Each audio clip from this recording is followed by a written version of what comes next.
Hello and welcome to this little video diary, this time about the game Gunpoint, which is a little puzzle game about spies.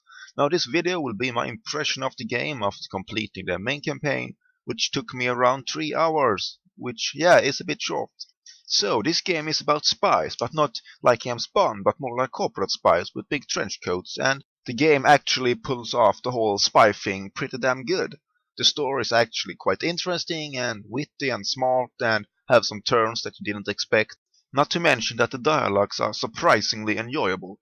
You do not only get to choose how you talk to your contacts, but the dialogues themselves are quite witty and funny actually, which the game really benefited from. And the puzzle mechanics themselves are also quite interesting. So there are basically two puzzle mechanics that everything builds upon. Firstly, for some spy-related reason, you can jump real high and you don't take any damage when you fall, which means that you can jump really high and smash through a window to get into a building, which is a quite cool mechanic and it looks quite nice. Not to mention that it's quite fun to bounce around the level. But the second mechanic in the game is actually a bit more interesting.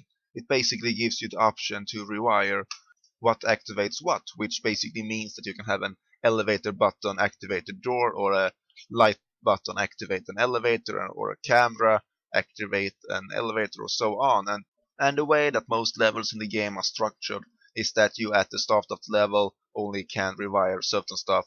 When you get to a certain location and activate something, you get to rewire more stuff so that you can progress in the level and so on. And this mechanic was actually quite a lot of fun to use because it's quite flexible and you can rewire different stuff, and it at least feels like you can tackle most stuff in your own way.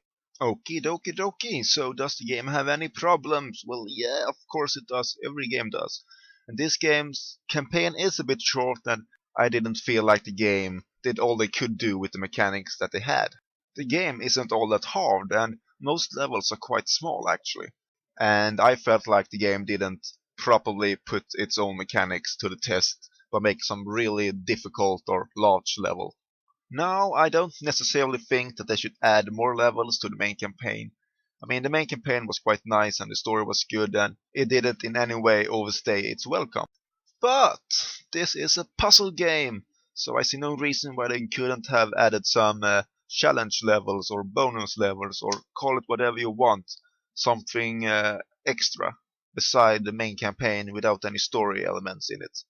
I think the game would really have benefited from having some larger, cooler levels outside of the campaign.